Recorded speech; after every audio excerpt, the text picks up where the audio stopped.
Andy, thank you so much for taking the time to speak with me today. Of course. Thanks for having me. Oh, of course, always. I will do any of these kind of interviews at all. So I've got to start off by bringing up just the massive impact these films have had and your impact on these films in the position that you've had with Marvel Studios. That is so damn impressive. Thanks, man.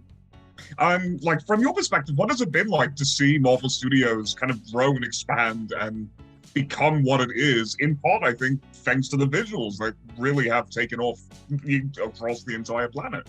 It's crazy. Like, this is my 12. I've been here for 12 and a half years. So my first film I did for Marvel Studios was Captain America. I did a little bit on Thor, but yeah, I grew up in the 80s reading Marvel comic books almost exclusively. So just, and then I remember watching, just as a fan in the theaters, Iron Man, the first Iron Man film. And from there, I was like, that was a career goal. Like, I want to work on Marvel films, right? I didn't expect that I'd get to work on it so soon after I watched Iron Man, just 2 years later, 2010. But it's crazy because we were at that time I got hired specifically to start working on Avengers, but that was such an experiment. Like, can you have a movie with 7 main characters? It seemed impossible, right? Seems funny to say that now, but if that one failed, then then I would have to look for another job, right? But that one blew up. Was one of the highest grossing movies of all time. 12 years later, like, we're here with Endgame and whatever, almost 30 projects out, or over 30 projects, films and shows. I would never have guessed it. There was always, along the line, you're always kind of like, okay, this is where it's going to end. Like with the Ant-Man film, like that's probably got to be the end of the road. Or when they announced Guardians, they're like, okay, got to end with Guardians. Like no one knows or cares about Guardians. And then it came out and blew up, and so forth and so forth. So yeah, it's been amazing. It's been amazing. Just a fan in me is just like, I'm still pinching myself every day that I get to work here and contribute. I would be too. And also, I got to say this as one of the only people who was defending Guardians before it came out. Yeah, you're right. Everybody was right. I was one of the 5 people I met who was like, "Oh, you have no idea what's coming. Rocket and Groot are in this. It's going to be great." Oh wow, that's cool. I was such a fan of the Cosmic Marvel stuff. But kind of speaking to the way that the Avengers kind of brings all these different characters, these different designs, these different kind of figures, that's continuing now. Even with stuff like the Thunderbolts that's coming up, the artwork that got to come out, and we've gotten the indicator of what this is like. So what this team is going to look like, what this team is going to look like as a team.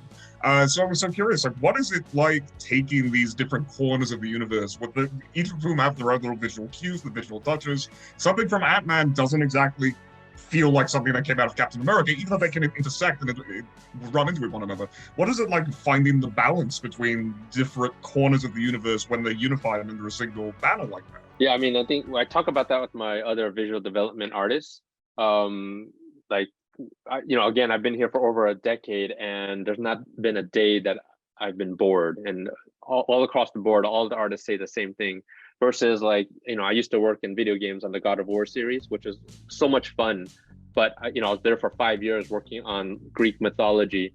I think that by the 3rd year, I was like, oh my gosh, like, I need to draw something else. As an artist, you need variety. That's why I've never been bored here. That's why we've never been bored here, because even though we're in the superhero genre, if that really exists, pretty much what Marvel's doing is they're doing every different type of genre. It just happens to be superhero characters. That's their kind of philosophy and their thinking, and why I think that speaks to their success. So that's why it's so much fun, because you can have so many disparate characters that are, seemingly like, how can you have an Ant-Man join?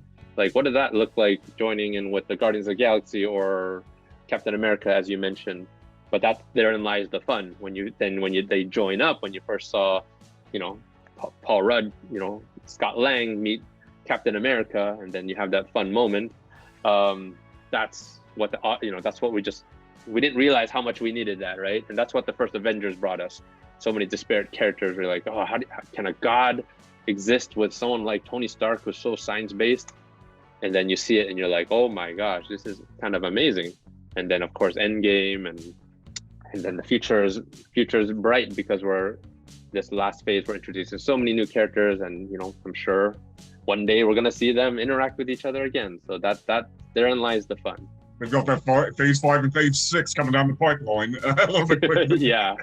Yep. Now, one of the things I'm so fascinated about, and I was talking to my editors about this, is the fact that you and the rest of the visual arts department have, I think, a really uniquely challenging position in that you're not only recreating some of the artwork from the comics and some of the story ideas from the comics, but you're also interpreting them through the vision of a filmmaker, of somebody, of the directors, of the other creatives, of the writers, of these other filmmakers. So you're interpreting a director's vision of an artist's conception, which is in itself like you're puzzle boxing yourself with every single job. Like, how much do you and the rest of the team look at the original comics for inspiration and design ideas versus how much do you look at kind of the script and where this particular version of the story is going? What is that balance like to find in your experience? Yeah, that's the challenge of the job, because we're trying to satisfy all of those check boxes, right? Like, the first thing we're always going to do is go to the source material and look at the decades and decades of inspiration from all the artists, from the creators of these characters, so many of them, from like Steve Ditko and Jack Kirby and Stan Lee. But then there's a lot of modern interpretations from modern artists through the decades. So we're going to always look there, but we're not just interpreting that and making it realistic. You know, then we look at the script, we look at the story, we have conversations with the filmmakers, from the producers to the directors and the writers. And our main job is to interpret that story, look at the inspiration, how do we meld those things? And within that, there's a big range from like something that's very comic accurate, kind of one-to-one, to something that's sometimes very far from the comics, but there's still nods. There's always going to be nods to the comic, but it's quite far, right? And so we do all of that between myself and all the visual development artists. And it's up to the directors and the producers and the filmmakers to decide where on this scale do they want to go. So there's times when they pick something right here, you know, right, comic accurate, but there's also times when they've gone all the way farther away, you know. So that's our job, is to give them those options, but where they land is really, and then from there they might say, oh, we kind of like this from here, and then we kind of fine tune. So that's why to get one character design that you see on screen, just on the design sense, usually takes like at least a month, but usually it takes months, you know, just for that design. And then the costume designer has to go and make it for real. And that's a whole thing in itself, with a lot of collaboration and figuring out how to get that to look good on a real person. Which is kind of the challenge with superheroes, I think, bringing that genre to film. We've always had, like, it's been impossible. Sometimes it can feel impossible to make Batman not look ridiculous. You know, it's a balancing act. Yeah. I do have to say, because I know I'm running a little bit low on time, I am such a Blade fan, and I am so damn excited for Blade to come to the MCU. And I gotta ask, because I feel it's so different than all, like, I think, like you were saying, there's all these different corners, elements, there's like art styles that you bring into this universe. I feel like Blade is such a unique thing. It's like that, I know you can't spoil anything, obviously, but what has it been like as a Marvel fan and these Marvel creatives? They get to play with stuff that like really comes out of nowhere. It's like, all right, these characters are all at ground level, but sometimes, vampires are here. Yeah, I think that's therein lies the fun, why we've been here for so long and why we are never bored. There's not a day that goes by that we're bored here, because we get to just play with all the different genres. And there's so many times when Kevin Feige or the producers come to us and say, we're going to be introducing this character or this whatever, this film or this storyline. And there's always that initial, just like the reaction you have, like, oh, I love that, but how is that going to work? You always have that moment. You're like, how is, again, Guardians, right?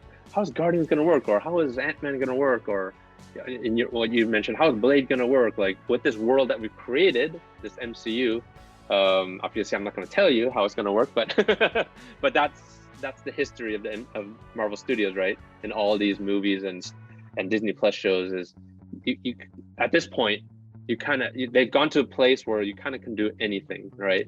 Like you can do anything, and there's a logic that can make it work.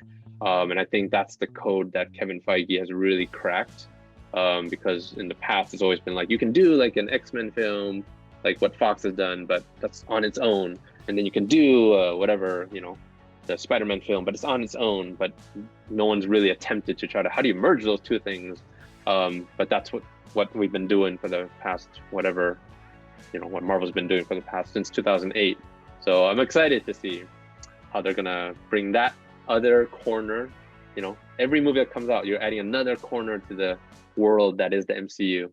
So we got the cosmic, we got the ground level, we got, adding so many things. And in Ant-Man and the Wasp, we're gonna get the Quantum Mania corner. So you're just adding corners everywhere to get a full picture of what is this world that is the MCU. It's exactly what the comic books do, right?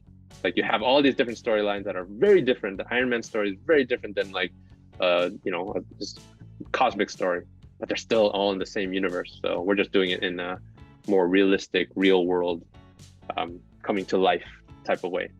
Oh, fantastic. Andy, thank you so much for taking the time to speak with me today. This was a genuine pleasure, as I'm just a fan of your work in general, including with God of War. So even before all.